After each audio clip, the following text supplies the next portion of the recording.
I was very impressed with the security. You might have to give up your phone, or they put it into this little Faraday cage that basically shuts down.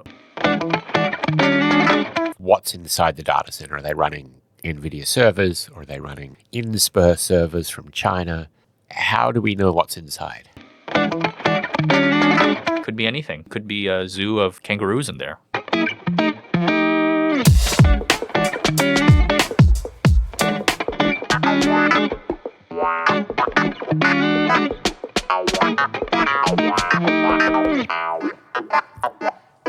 Welcome to Supply Chain. I'm Tim Colpin of Colpium. I'm John from Geometry. John, data centers. Now, I know that you have visited data centers in both Singapore and Malaysia, who are neighbors. Tell me about the Malaysian data center space. It's not something that normally appears on most people's radar. So the very fact that you even flew there and visited is fascinating in itself. What was going on there? Yeah, I did it with the pleasant invitation of Semi-Analysis, and they were very, very kind to bring me along and it was an experience that I really wanted to do, where you see because data centers at that time, still today, you need to build all of them for the AI and all that, and there's a lot of controversy about it. People are not quite sure whether they want them in their area and all that, and so Singapore has sort of nixed their capped their data center industry. So a lot of that has spilled into Malaysia. So we went out to Malaysia, flew into Singapore, got into a van, went to Malaysia. Really interesting experience. So just basically over the border from Singapore. Yeah, it's like a long bridge, but then also kind of like 2 hours of waiting in line. Yeah.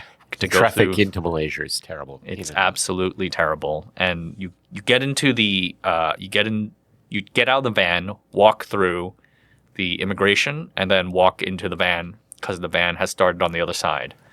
And then you basically drive through these really empty areas which is just palm oil plantations for a while. Absolutely sweltering, very hot. And then you arrive onto kind of like the Tainan fab. You just see something in the horizon, and then it appears. And then you see huge amounts of like buildings are massive. They're like huge warehouses. I would say probably we drove around it. Probably took 5 minutes. And these are lots basically allocated to them. In this particular one that we looked at, it was next to a transmission center. It was basically chosen for transmission reasons. It was near one of the grid node points. So it was but it was done like years ago, and it was already under construction. There was a lot of companies building new data centers. You see a lot of construction there, but a lot also just free land. That's empty land that's being cleared out. How closely inside, because there's layers of security to get into a data center, onto the lot, in through various doors. How deeply into the data centers did you go? I was very impressed with the security. There's big fences, so you can't just like stroll in, and they'll see you for a while anyways. Once you get in, you are not allowed to, depending on the data center, you're not allowed into the main area where you can actually see the racks, because for some reason, I guess if they let you look at it, that you can steal data from it. But the concern is you could plug a USB in or pull a switch or something. I don't know if that's possible, but it's not my position to say. But you have to give up your phones. You might have to give up your phone, or they put it into this little envelope it's like a little Faraday cage. Yeah, a little Faraday cage that basically shuts down or disables the camera. So like it puts something in front of the camera so you it's can't very turn TSMC. Yeah, TSMC has that too. I didn't see the TSMC like clear backpacks, but so we basically just walk through. It's for a place that has so much security, and it's a very boring visit. You go in there, and then it's just like empty concrete halls. You see a bunch of industrial equipment, electrical equipment, power supply, stuff like that, and that's it. Then you walk out. Very But you boring. didn't get to see the racks.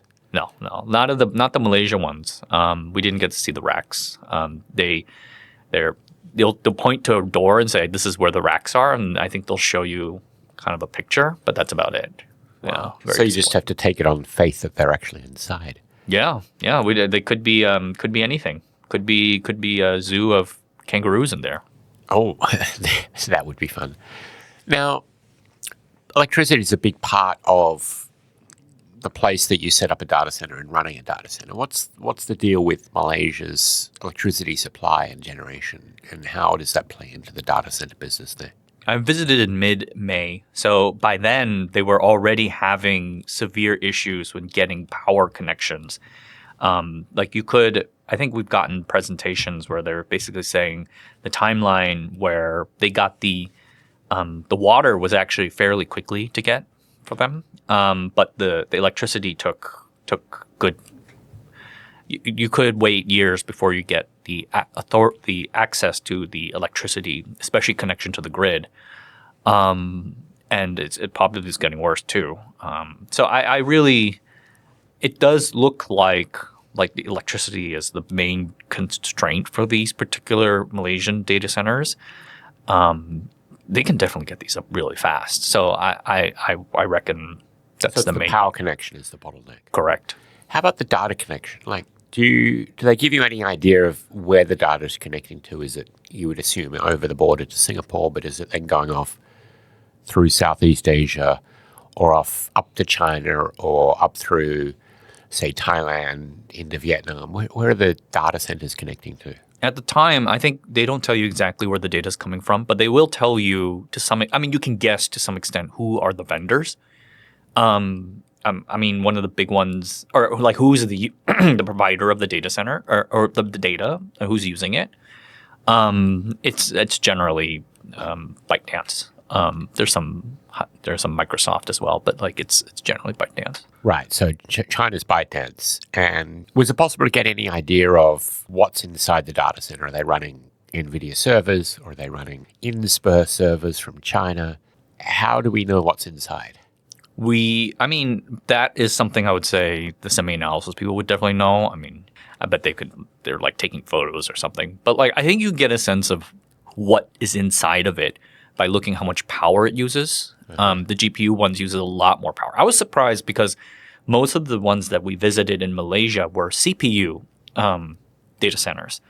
There were a few GPU data centers, and they said they had a few NVIDIA GPUs, but most of them were CPU. They were providing services for TikTok. Right. So I generally would say they didn't have the GPU ones up at that time. Of course, it's been a year, so like who knows if I think they definitely have had a few GPU ones up. But then again, there's the power situation as well. Well, there's certainly been an ongoing saga of where NVIDIA chips are ending up. And there's been enough research and reports out there to indicate that they have been setting up in Malaysia, to some extent Singapore, as a way for China to get an end run around curbs on access to NVIDIA chips. So you just set them up overseas and then you plug into the transmission, the data transmission cables and run it offshore. But is that also what we're going to see in Singapore? Tell me about your visit to Singapore data centers. How is it different? How is it managed? I think it's much different because in Singapore, the government, because they use so much land and energy and water, I think the government has sort of capped a lot of these. And so a lot of the data centers that we visited were either kind of, you have like a medium-sized data centers, so definitely not big enough for a GPU. They might do like some data storage or like very ordinary work for like a random company nearby. And the reason they're there is because they're really close to some connection node or something like that. Or you'll see like a very high class type of kind of like a technology forerunner type of data center. I visited one as well in Singapore that used immersion cooling, meaning they had GPUs, like NVIDIA GPUs or something, and they kind of put it on a board and they kind of stuck it in like mineral oil or something. And it was really cool. It's very different than a data center in a traditional air-cooled data center. Very different. Who is running these? Who are the vendors? Is this like AWS, Microsoft, or is it local companies? I'd assume Singtel and something connected to Temasek would be involved. But is this mostly locally owned data centers for just pure local needs, or is it regional data center hubs for the major cloud service providers? I would say that it's a mix. So we know there are hyperscalers out there in Malaysia. We didn't visit those, and they probably wouldn't let us visit anyways. We know that there's a lot of these are kind of like third-party companies. They're probably Chinese, but they don't have Chinese names. They're very standard, boring names. Like one is like Day One. I know that's a Chinese company. Like it has origins in China, and they just very, very, very nondescript company, subsetting or renting out their services to some large tech company.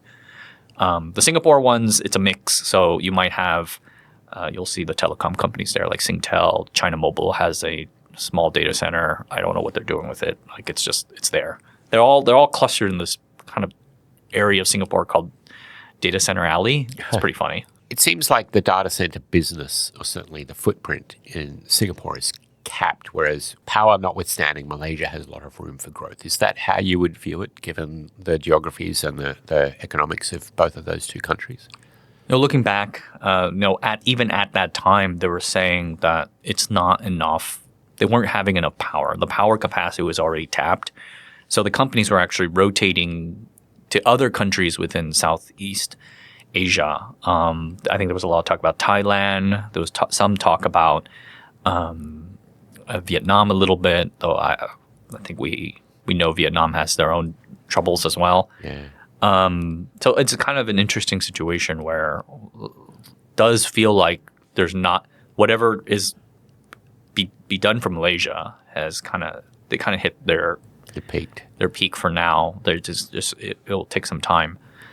So it's kind of, I don't know what's the future for that, especially considering a lot of these companies. I'm actually kind of curious because we know a good portion of this is kind of like Singapore washing, right? Yeah. Where Chinese companies come down to Singapore. ByteDance and TikTok is basically Chinese companies set up in Singapore, and they have a bunch of Chinese workers and they're doing their AI experiments there. But if you have increased crackdowns on Singapore washing in the future, like with this recent Manus acquisition, how does that affect the practice, and how does that ripple out to like the Malaysian data center industry? Because clearly all of these Malaysian data centers service Chinese companies. Yeah, and I don't think the Malaysian government really cares. Certainly, I think that Singapore, but probably more so Malaysia, are hubs for what were also known as transfer stations, where they become the API hub. So because Anthropic, OpenAI, and others have actually cut off access to Chinese customers, users, there is a business that's booming. I wrote a column recently about it that's booming, where a Chinese person can access through an API.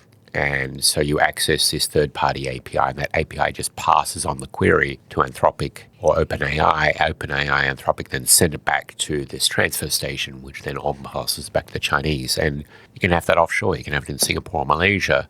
To Anthropic and OpenAI, it looks like a Malaysian query and a Malaysian customer, where really it's just getting passed back to the Chinese. And it's a difficult practice to crack down on, because you can't even track the IP address to the final user. But I do think that business will keep growing. I don't think there'll be a crackdown from the Chinese side because they benefit from it. I think OpenAI and Anthropic would like to crack down on it, but I don't know if they've got the ability to do it. So there does seem like there is certainly going to be continued demand. But the interesting question is, will there be supply and capacity in terms of electricity? Maybe it'll go to Thailand. Maybe it'll go to Vietnam. Maybe it'll go somewhere else. But the other question I want to ask you, you mentioned briefly, back to Singapore, immersion data centers. I think that's fascinating because immersion cooling is going to be super important. And in a very hot climate like Singapore or Malaysia, advanced cooling systems are going to be more and more important. And of course, as the CPUs and GPU combinations get hotter and hotter and more powerful, cooling is going to become more and more important. But it seems that Singapore has really embraced this quite early on. Tell me what you saw and heard about the way Singapore is getting into immersion cooling. I think I don't know if it's like a Singapore thing, but the company that we visited in Singapore, they're very open about their architecture. And what they said is like NVIDIA and the other GPU makers are pushing, AMD and all that, is pushing companies to adopt immersion cooling. So they're basically saying in the future, these GPUs are going to get even hotter. It's going to get really hot. So there will be absolutely no choice but to actually have immersion or liquid cool, not just liquid cooling. So liquid cooling is like you have a cold plate and then there's liquid coming in and it'll take heat away. I think they're doing that. I think they want to do that to some extent. But then the next step beyond that is full immersion where you have not water, but you have like engine oil or some sort of liquid and you kind of dip the whole GPU in there. And that sort of, it just pumps heat out that way. The pitch is that you can, liquids have much higher heat capacity. Yeah. So they can take away a lot more heat, absorb a lot more heat. You have the ability to direct more energy to computation rather than cooling, because I think that's like one of the major costs of a data center. It's basically just cooling machines. And then, because it can also just get the GPU get cooler, so you can actually run more computation from it. So it's one of the options, I would say, for future cooling. NVIDIA's trying other stuff, but I thought it was pretty cool. Like it's much different. Visiting is much different than it is if you to visit a normal like air-cooled data center. Because first thing you go in there is like it's loud. It's fans everywhere. Fans.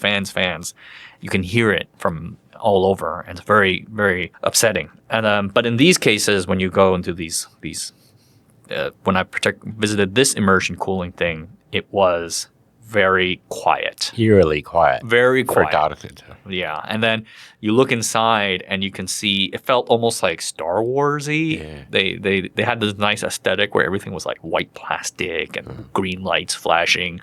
And then you look into the tubs and you can see basically the GPU in there under the oil, and it's like you can see flowing oil on the surface of the liquid. It's amazing. I love it.